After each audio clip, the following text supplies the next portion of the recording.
Thank y'all for joining me today and this celebration of reclaiming vision. This is the second, I guess, installation of what I did not know was going to be a series, the Reclaiming series. For those who have purchased the first book of this series, Reclaiming Identity, I thank you.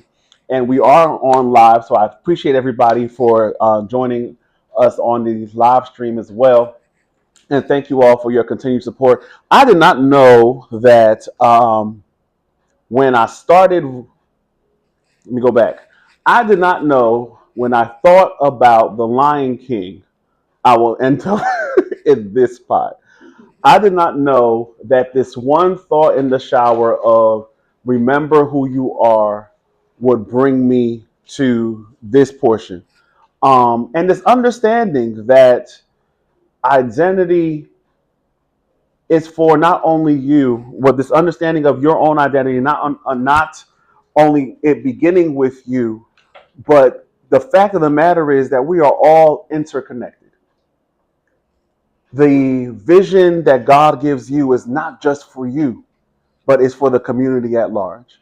Yesterday we celebrated Juneteenth, and all I kept on seeing throughout my social media platforms and hearing people in conversation was talking about legacy, legacy, that we're a part of a legacy, that we're a part of a rich ancestry.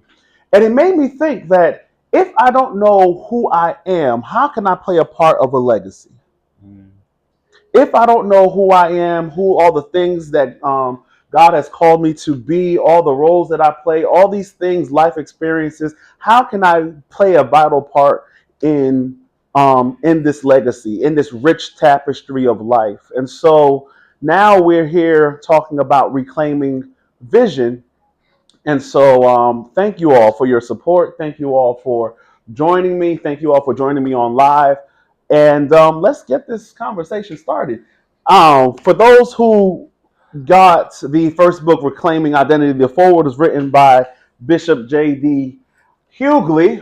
And I thought it was so appropriate that the man who wrote the foreword would continue the conversation in regards to reclaiming vision. So again, thank you all for your attention. Thank you all for your investment, not only in me, but in yourselves as well. So let's get this conversation started. Yeah. Wow. So, what an awesome day this is. And first and foremost, we want to say congratulations to you for writing this book, for finishing this accomplishment.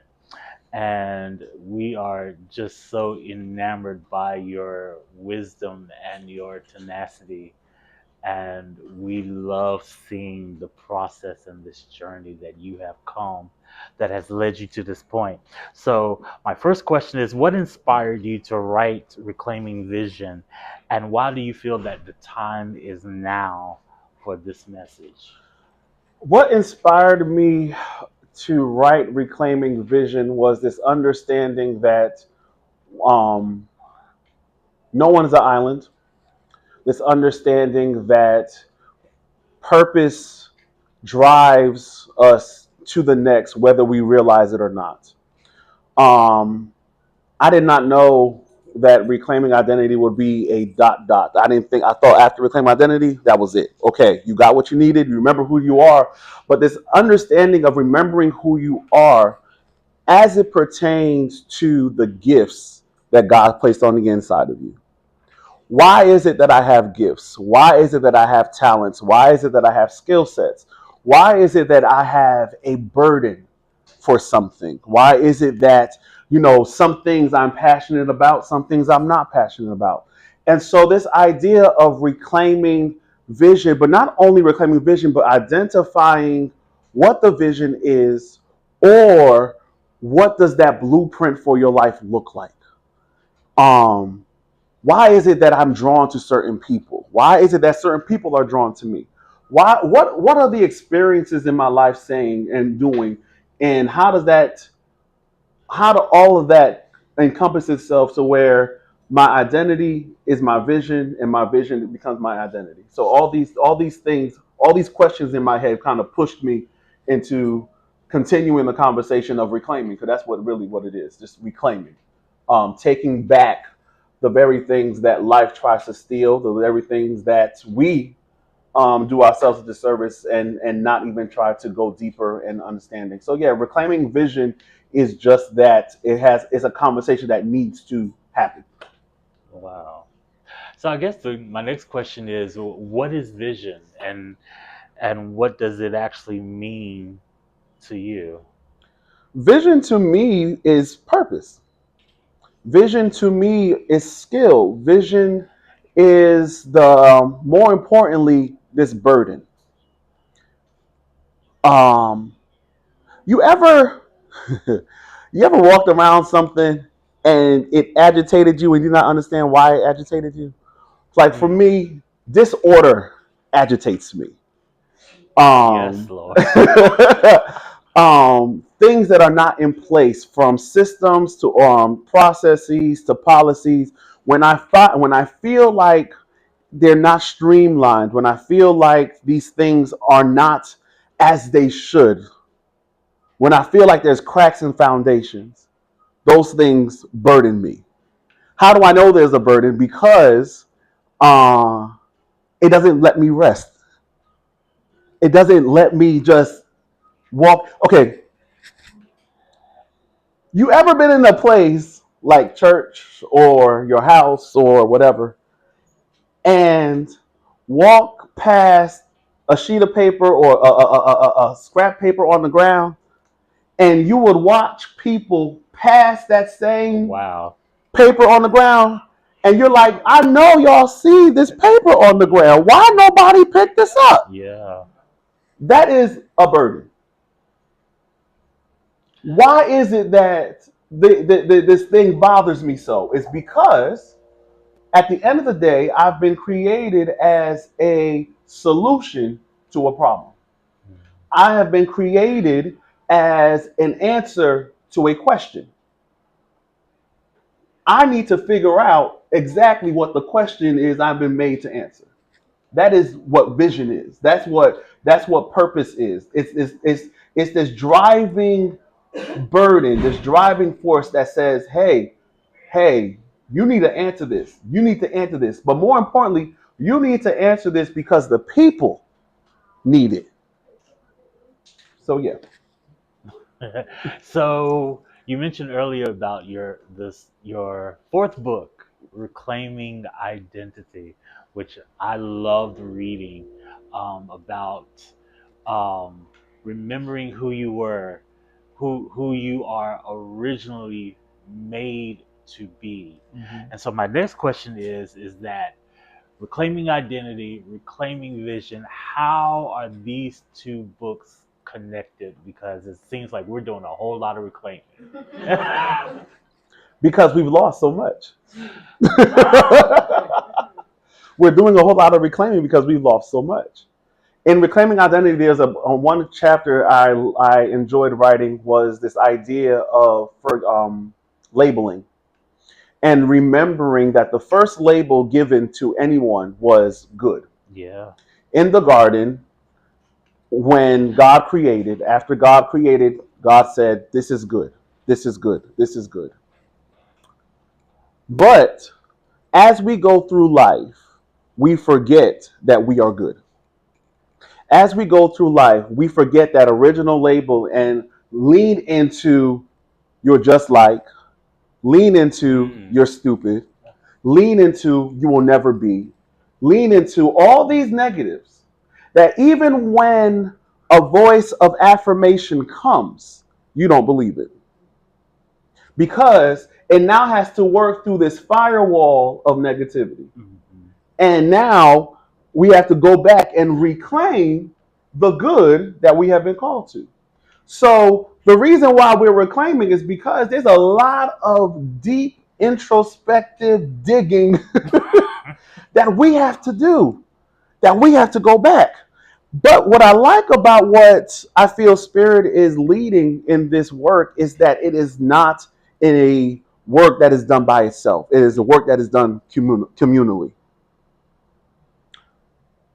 The African word Ubuntu, I am because we are, right? This idea that it cannot be done outside of community. It cannot be done there's portions of it that has to be done by yourself. Yes, there's portions of it that has to be done through this contemplative work, meditative work, introspective work, therapy, prayer, all those things. But there's a large portion of that has to be done in community. So it begs the question: how healthy is the community? How healthy is the community to point out, to say, hey, there's a blemish here that we have to fix? If we look at our systems, we look at our nation, we look at our churches, we look at our schools, I believe if we took some time to reclaim our identity, we will have the resources needed to clean a community, clean a system, rebuild a system. In reclaiming vision, two characters you'll find a lot throughout the book, biblical characters: Nehemiah and Habakkuk. Habakkuk, write the vision, make it plain. Yeah. We hear it often. The part that got me was so that they can run with it. I write it, I make it plain, but you run. gotta run with it. I give you what's needed. I explain what's needed. And there's a part in this in the book where they talked about communication and the importance of being clear in in sharing the vision and understanding that I'm ahead of myself, but understanding that if I do not make this vision clear, I can't be mad if I don't see the manifestation of it. Right? I can't be mad at the community that I live in if I didn't make the vision clear. I can't be mad at the community I live in if I did not walk alongside somebody in their own journey. But more importantly, to see how your vision and my vision are interconnected. Yeah. They're interconnected. So this understanding that we cannot become, without one, doing the work, without two, understanding the vision, and three, allowing someone else to run with it. Because we can get very territorial with our vision. And then when we allow somebody to create the vision or bring the vision to pass, because it did not look like how it originally was made up, we get upset. Read the book. I'll let you read the book. I'll let you read the book. Go ahead. So just to give a little insight into the book, and what you just said is very clear that even with vision, there are going to be some situations that come up. And one of the things that you do explore in the book is resistance. My question is, why is resistance such an important part of this journey to reclaiming vision? When I wrote that part about resistance, I had to really look at it and rewrite it about 3 times because I did not understand what was happening. I didn't understand the introspective work that was happening, because when we hear the word resistance, we push back. But I did not. When I sat down with the word and have that word resistance have a conversation with me, the first thing it asked me was, why are you scared of me? Why are you scared of me? Because I've come to make you stronger. Point. When you are working out, I used to work out. I'm going to get back to that. I'll get back to that. But there was a part in my working out where I was using resistance bands. And it was the hardest thing. Like, constantly doing this, constantly doing that. And when I was done, everything was sore, but I was a little stronger. Resistance, the job of resistance is to prove you, is to make you, is to grow you, is to strengthen you. We can't be mad at resistance. The question that we have to ask ourselves is, what is it about me that makes me so uncomfortable with resisting? What is it that resistance is? I know you did not come for therapy, but since we're here, what is it about resistance that makes you so uncomfortable? What is it about resistance that is challenging you in this season? What is it about resistance that is showing you things that you tried to cover up since childhood? What is it about resistance that's causing you to buck against the purpose that God has placed you here for? Resistance is not negative. Resistance, tension, uncomfortable conversations, uncomfortable reads, all these things that we have placed negative connotations around. If we were to reframe it, we can understand that it's really here to help me. It's really here to help me grow if I allow it. If I allow it to, myself to journey with it. And I think that's the part where you see the interconnection between reclaiming identity and reclaiming vision. In reclaiming identity, I went through the resisting. I went through the resisting and decided to reframe what resisting means. And now vision is asking me to not resist when people try to buck against it, but ask the question, what is it about your vision that makes someone else uncomfortable? And where does it sit in the context of culture today? Wow. Wow. So, with that being said, next to the last question, Mm-hmm. um, it seems like vision, identity, reclaiming it has been a personal walk that you have taken on, whether it's been, I'm guessing, years or whatever.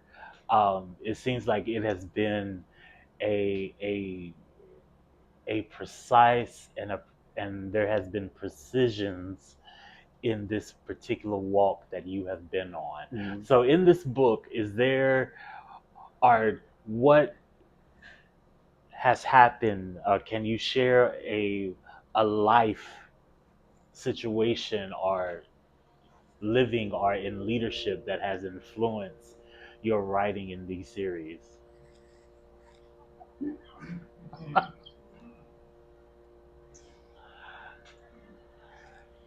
How can I say this and be nice?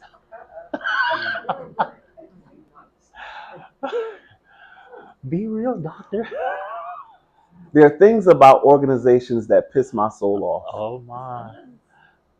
There are things about systems that piss my soul off.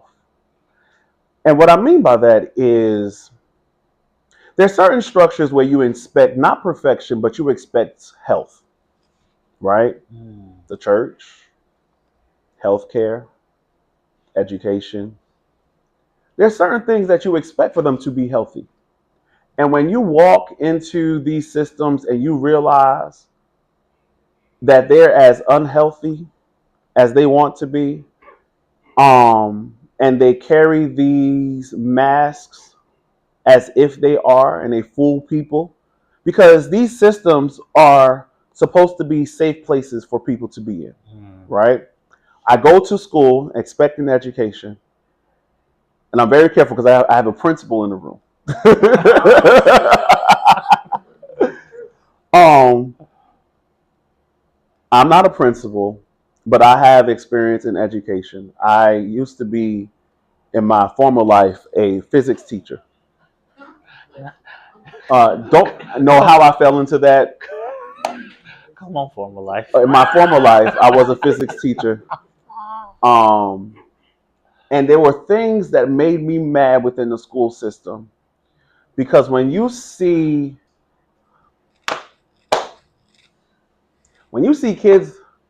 children can't learn, not because of their capacity to learn, but because of a home life, because 85% of the time, they came to your classroom hungry Mm. and can't focus on a lesson. 75% of the time, they were the parentified child. And what does that mean? Is that they were raising their siblings.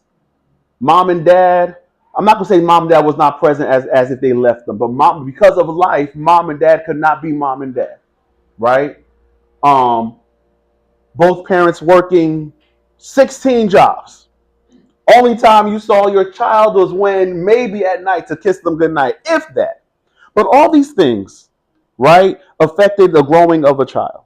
Mm. Church, the place where I'm supposed to worship, the place that is supposed to be sacred, ruled by narcissism, ruled by Yeah. personal agenda, Wow. ruled by vain ambition, ruled by manipulation. The place that I'm supposed to know God, the persons that are supposed to represent God, represent the divine, are as corrupt as the people outside of the church.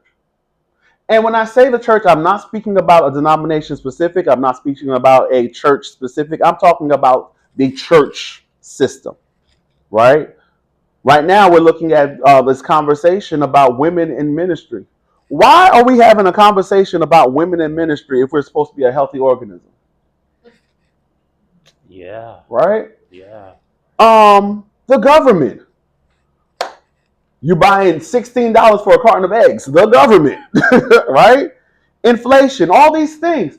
And so my question is, as we're talking about this reclaiming vision and also reclaiming identity, if you've been created to be an answer to a problem, what is the burden? What? Yeah. What is that burden? There's a reason why the system is bothering you. It's because you're supposed to play a hand in it. But if you're not empowered to do so, then not only you're stagnated, but a whole community behind you is stagnated. And goes back to the original conversation about legacy and legacy building. I can't play my part in legacy if I cannot play my part in the present moment. If I can't use all the things, all the experiences, all the things that God has placed on the inside of me to be the answer, to be present, not only with myself, but with what's going on in the world. You know, we tell people who have platforms, you better, for example, preachers, you better preach with a Bible in one hand and a newspaper in the other. Yeah. You better. You better teach with a newspaper in your hand and a curriculum with the other. And what I talk about curriculum is more so understanding how does curriculum play in the culture that's present today. Yeah. So you didn't ask this question, but there's one part of the book where I was super passionate about, and it was talking about the importance of knowing how to pivot. Mm-hmm. The importance of knowing how to pivot. Matter of fact, I'm gonna read it to you. Not the whole chapter, but that part. Um, Chapter 14, what I call the pivot principle. Knowing when and how to adjust. If chapter 13 explored the moment when clarity begins to feel cloudy, this chapter moves us into the next question every leader must eventually face. What do I do when the path forward is no longer as obvious as it once was? For many leaders, I believe this moment produces tension because it challenges a deeply held assumption about leadership itself. We're often taught implicitly or explicitly that strong leaders remain unwavering. They stay the course. They do not shift, hesitate, or adjust. They demonstrate resolve by holding tightly to the original plan. But circumstances evolve, communities grow, reality emerges that the leader could not have predicted when the journey first began. It is with these moments that leaders encounter what might be called the pivot principle. So this understanding that to pivot does not mean you abandon your vision. It does not mean that you surrendered because of inconvenience, Rather, a pivot is the faithful adjustment of posture that allows the leader to remain aligned with the core of the vision while responding wisely to the realities of the moment. What is the realities of the moment? What is going on presently that your vision still answers, but you have to make some adjustments, some alignments? Mm. Right now, I'm under chiropractic care. Every time, well, the first time he adjusted me, he said, listen, if you're looking for pops, that's not what this is about. If you're looking for cracks, that's not what this is about. I am trying to realign your body so that you can do exactly what you need to do. And I was like, what do you mean? I need to realign your body into the way that it was intended for it to be. My hip, one side of my hip was higher than the other. Me thinking, oh, my hip just hurts. No, my hip hurts because I'm misaligned. My feet are swollen because I'm misaligned. I can't have a good night's sleep because I'm misaligned. If we were to think about that same concept in the systems that we are facing, how many systems are we living in, are misaligned?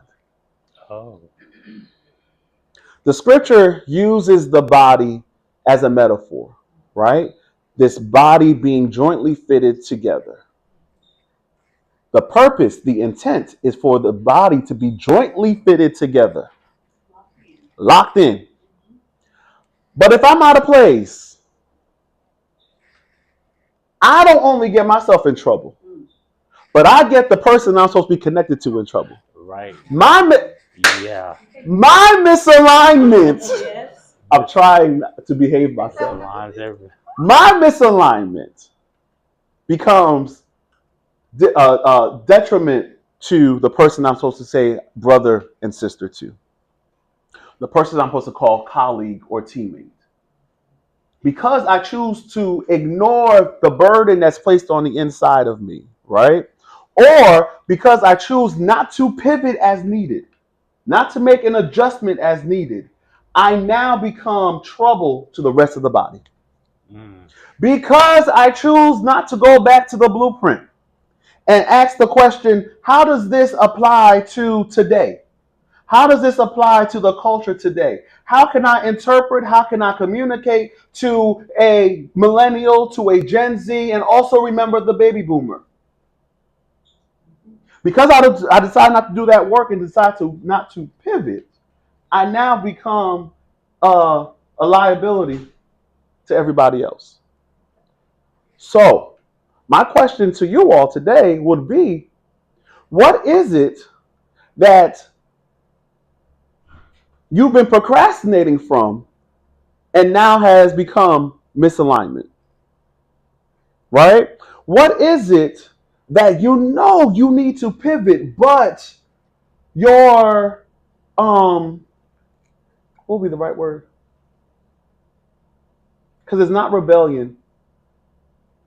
It's this idea that if I shift a little bit, that is not the original plan that God gave me. But if you want to think about it as far as the original plan, even God had a pivot. What do I mean by that? Jesus. Yeah. The original plan was for us to be in relationship in this garden. Second man out. Somebody messed up. And now I need a plan B. There's nothing wrong with a pivot.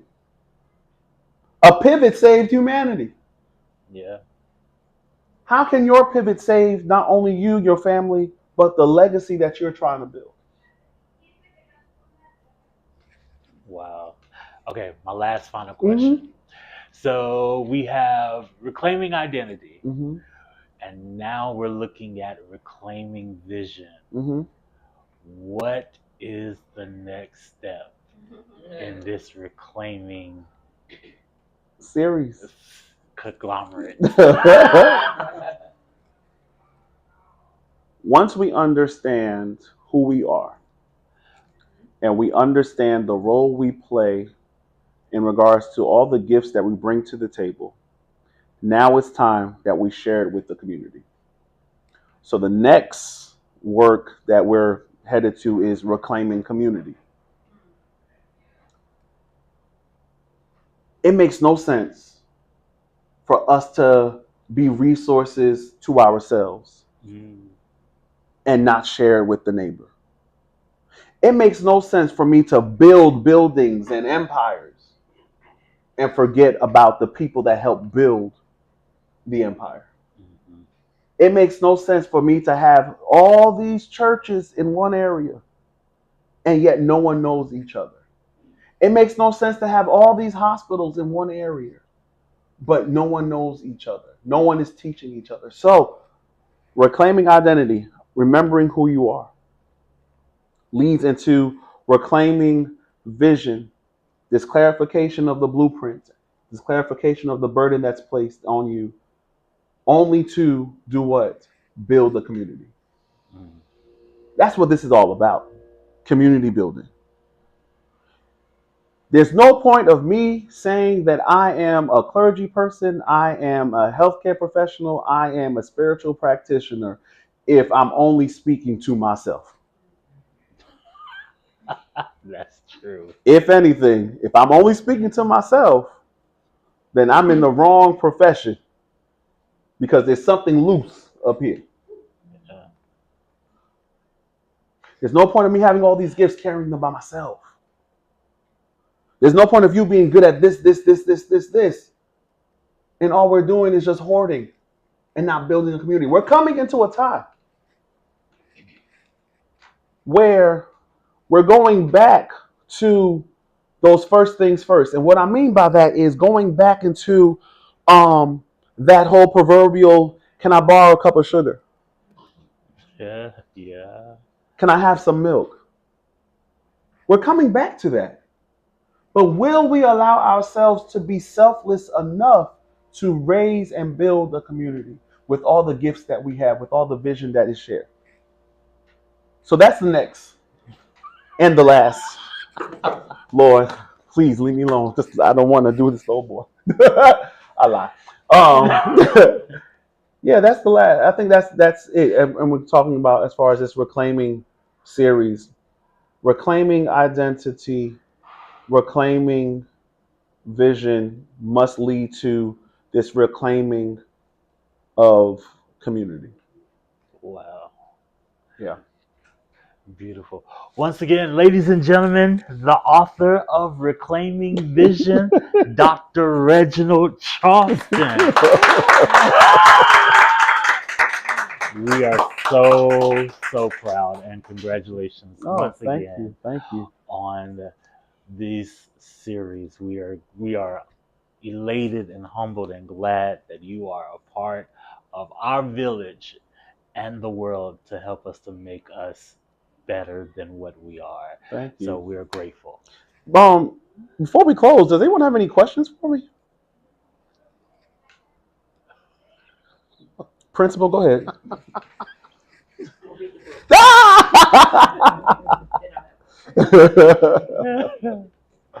um, Thank you all again for coming. Holding this conversation is nothing. I believe in embodied work. I believe in actually, tangible work. And so, as we continue in this celebration of reclaiming vision, I invite you all to engage on the activity on the tables. We're going to be doing vision boards. So you did not know that this was going to be a vision board party as well. So think about the burden. Think about how that burden has created a blueprint. Now, look at all the things that are on your tables and see how does that look like visually for you. That's what I invite you to do for the rest of our time together. Thank you all. Thank you all. Thank Yeah. you. And thank you for watching.